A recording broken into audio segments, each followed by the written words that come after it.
Hi, this is Carlos, and welcome to this podcast, which is called Tax and Tested, TNT. And on this podcast, I'm going to be joined by two so-called friends, I suppose. We've known each other for a while, haven't we? It's Chris and Jake, who we go back a few years. We do indeed. Yeah, it's been a while We now. do. It is. And we're going to talk about all things automotive in a funny, sort of casual way, sort of, lounging around on chaise lawns. Now, we're obviously in pandemic lockdown, so we're all off in our little parts of the internet, little barn finds where you find all those nice little old cars lying about. But before I get any further, I'm going to introduce you to the boys. So we'll start with Chris. Chris, introduce yourself a little bit to everybody.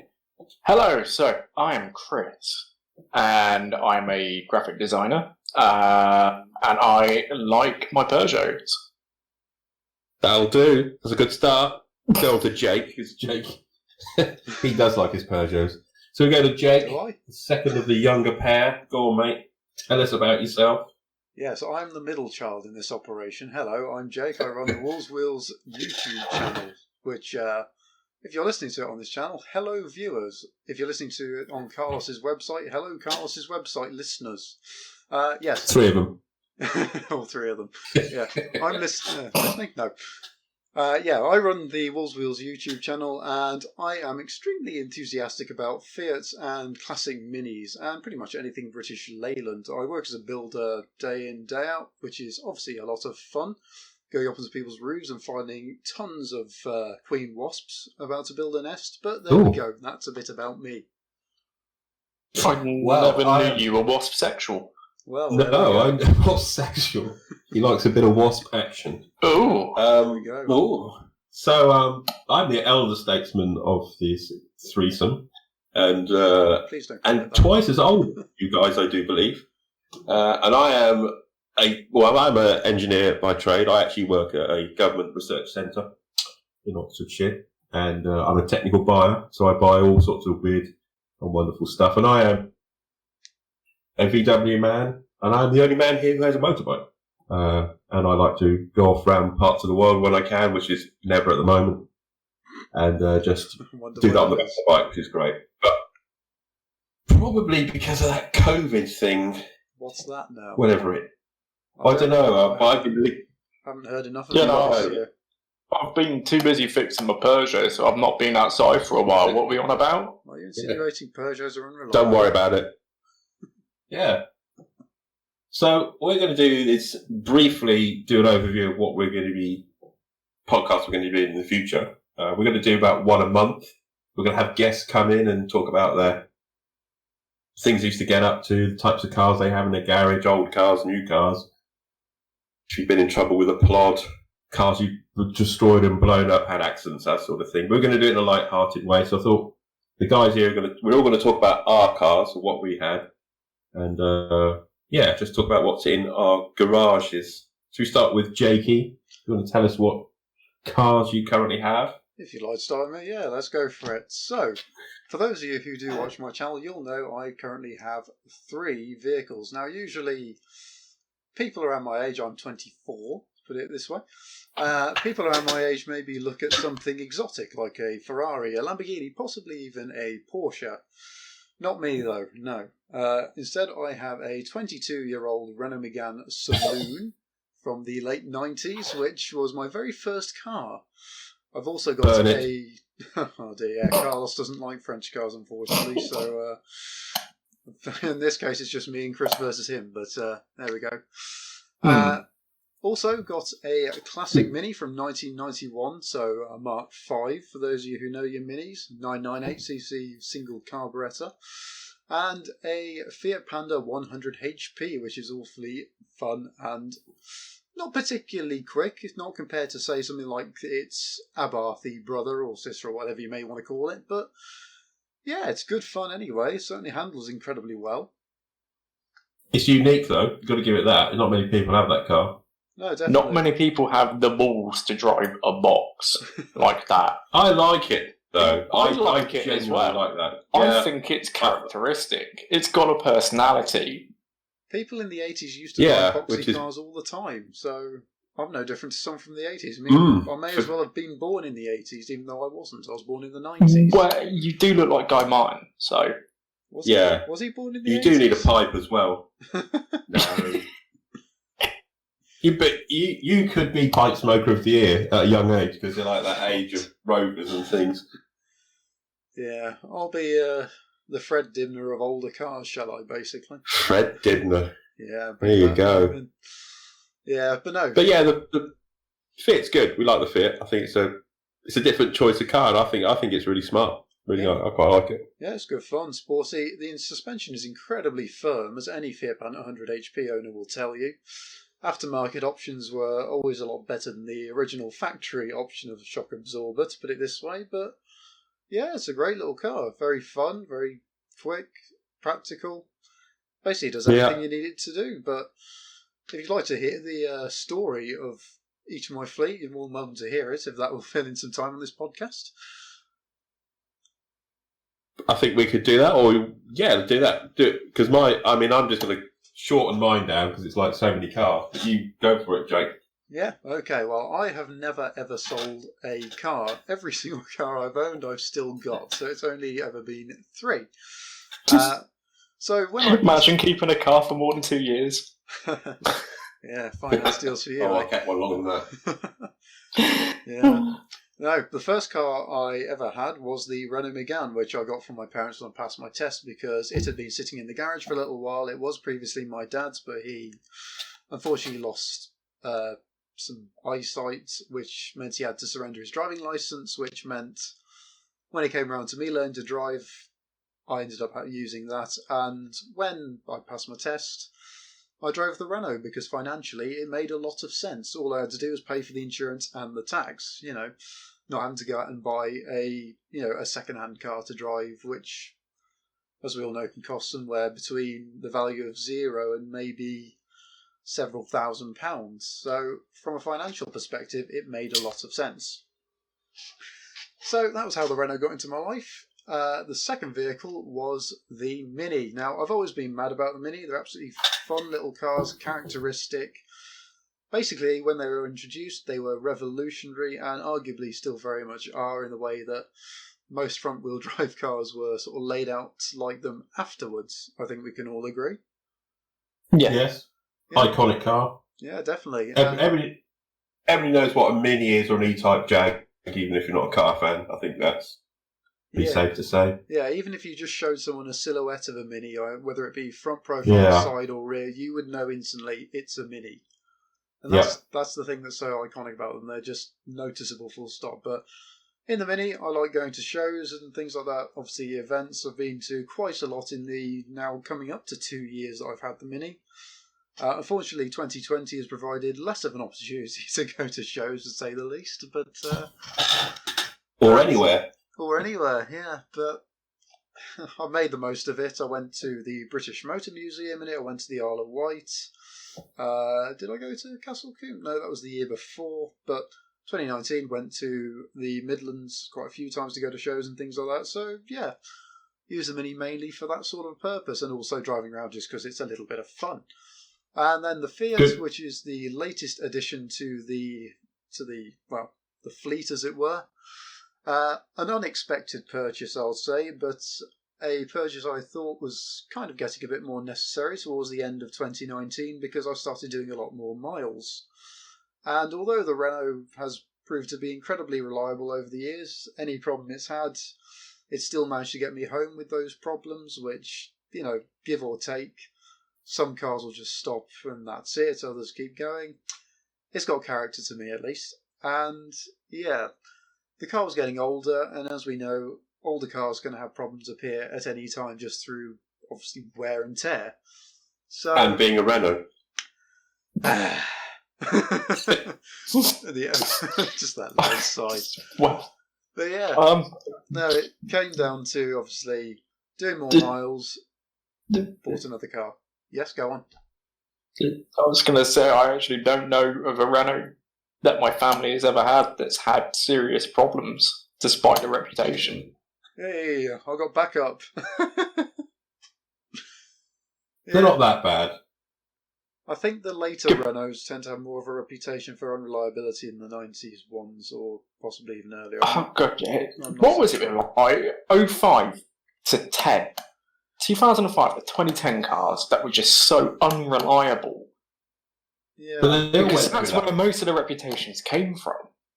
But then again, Mercedes did the same thing. They had that period of time when they were just awful car. Yeah. You know, it's just I was having it's one of those things. I was having a discussion fairly recently with another YouTuber called Lloyd Vehicle Consulting, and we were discussing Renaults and their reliability a little bit on this, and he made the same point of later Renaults were proven to be more unreliable than the earlier Renaults, which was a little bit.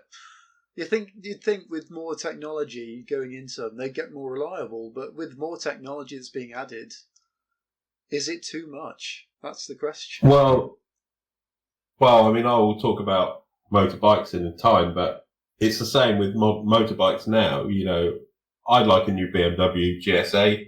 They're 25,000 quid. They are full of electronics, and they go wrong. And they mechanically go wrong. Batch of the latest series had camshafts breaking all sorts. So I think there's a thing to say there's too much electronics into a car because it just becomes unreliable. Yeah. I'll just sit here in the corner. Okay, well, I'll just finish off my little section then with the Fiat. Back in 2017, I test drove one because the Renault did have a bit of an issue at that time with misfiring, and we just couldn't get to the bottom of it, and so I thought about trading it in. Test drove a grey Fiat Panda 100 HP. Stop it, Carlos. Test drove one of those. Found it to be a very good, capable little car. Didn't buy that specific one because I took the Renault through to the next MOT and it passed, and after a bit of work.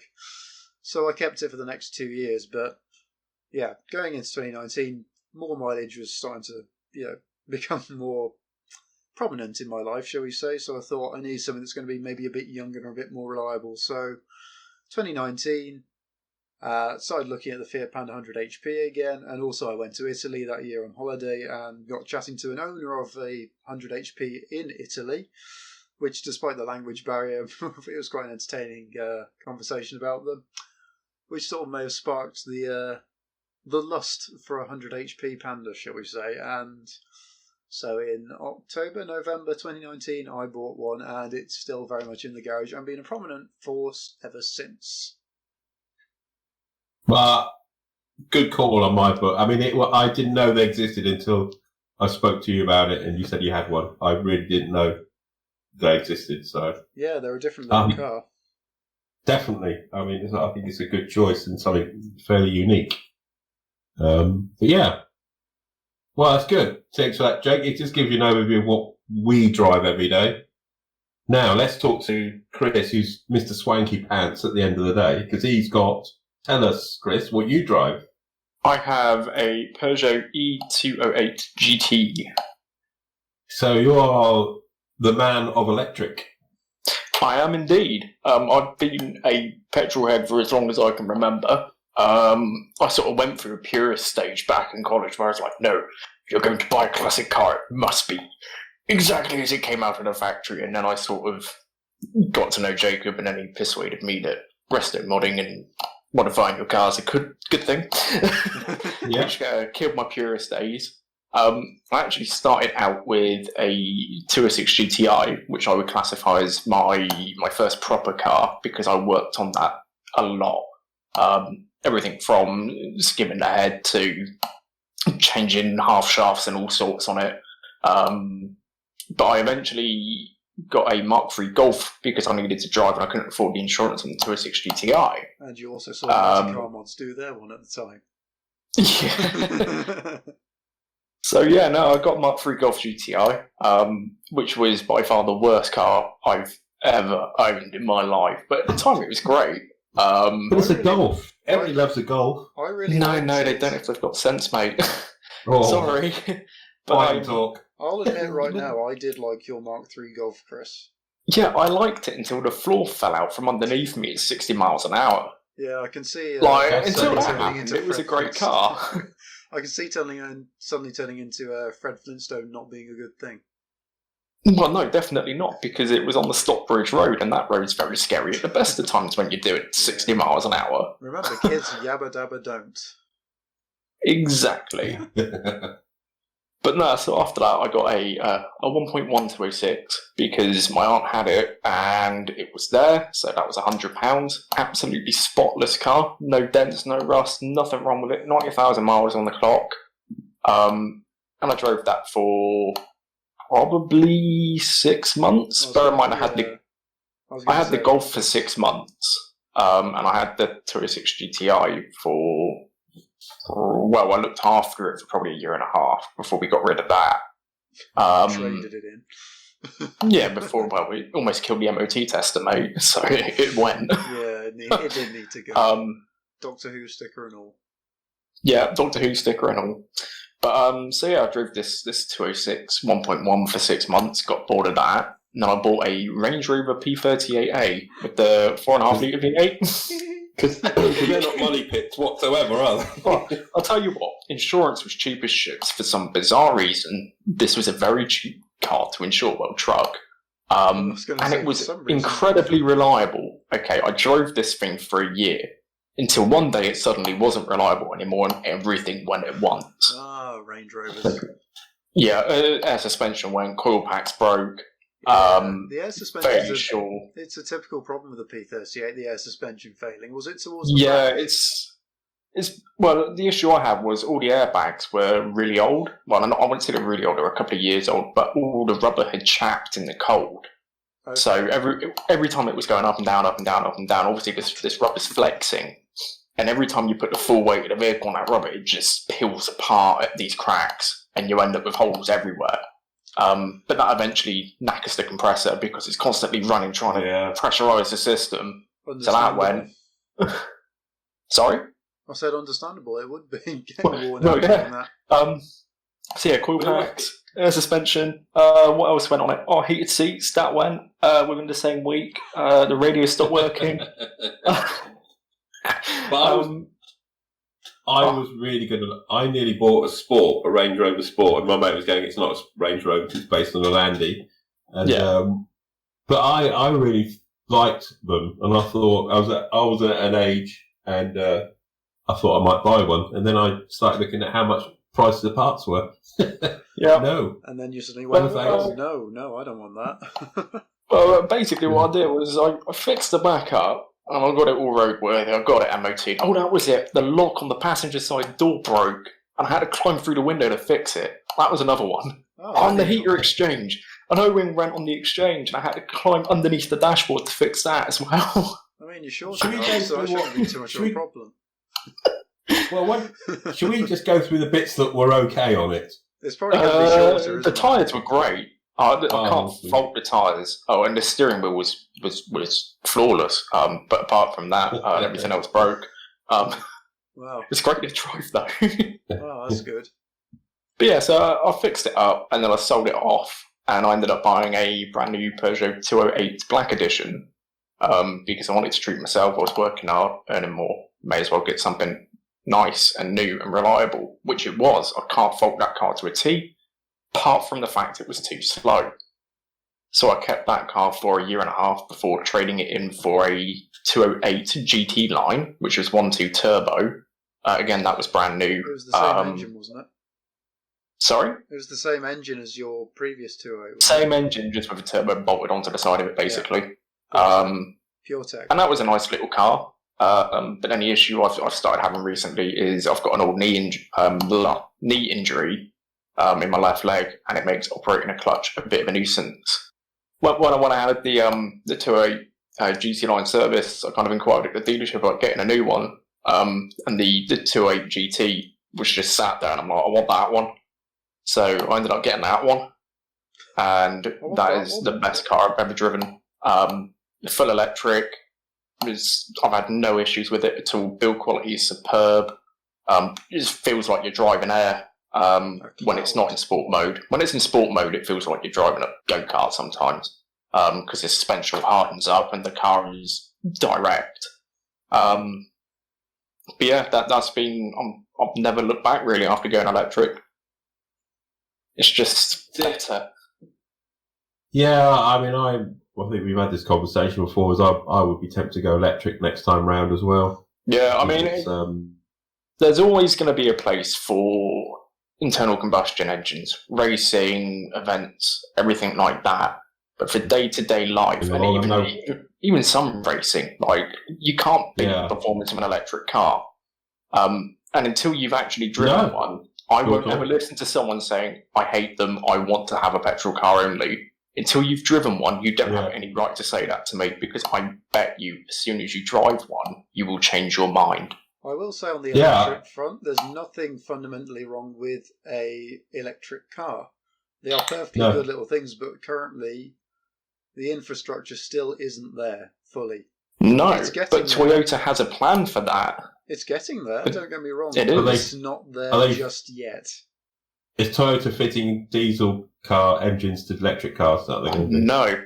They are trying to push hydrogen technology, which I think is fantastic. I love hydrogen. I think we should have this as another conversation another time. Yeah, definitely, because I agree with you about it. Yes, there's a few electric cars I like to chat about, because there are some that I'm genuinely a huge fan of.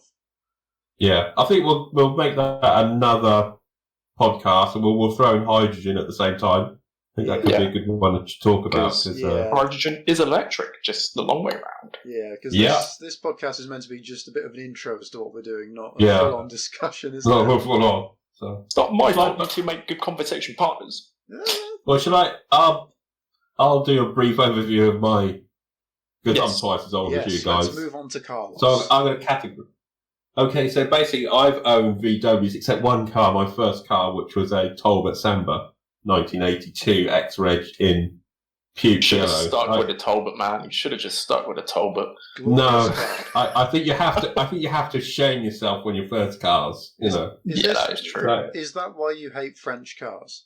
To be fair, here's the thing with French cars. We used to have this argument in the office all the time when I was whatever job I was in at the time.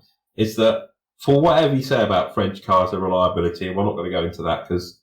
All cars are unreliable in my view. All cars have flaws.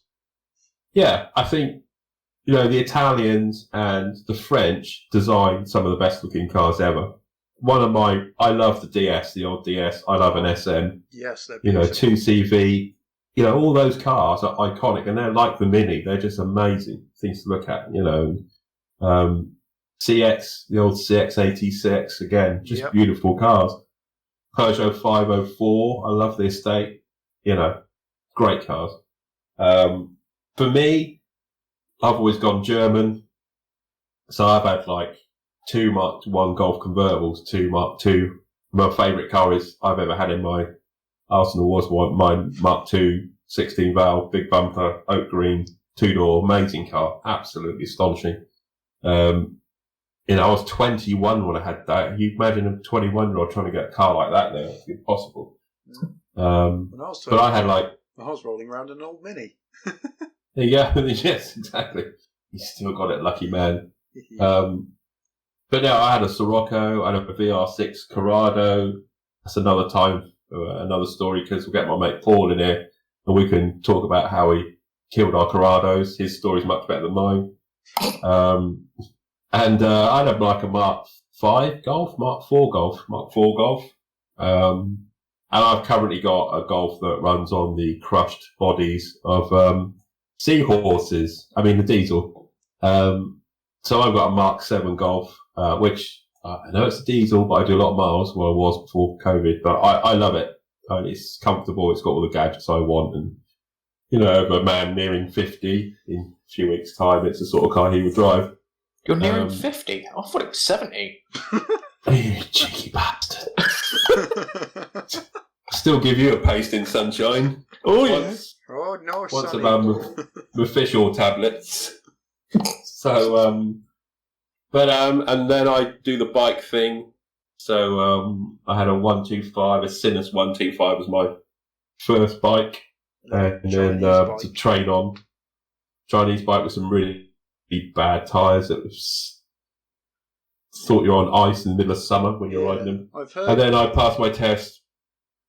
I've heard good things about Sinus in terms of their reliability and obviously the build quality. Bike's fantastic. It's really gone up in quality over the last few years. I mean, they came to the UK not so good.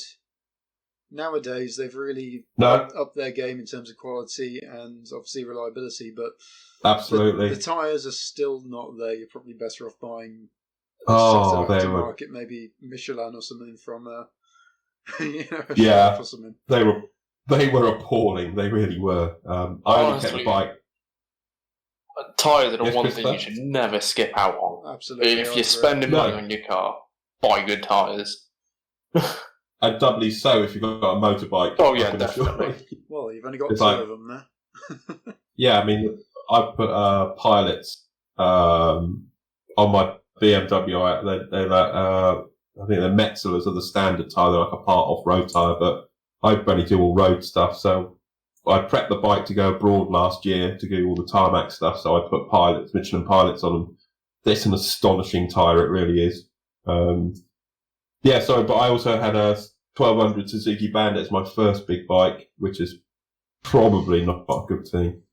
So, hooligan of a bike. I might buy another one.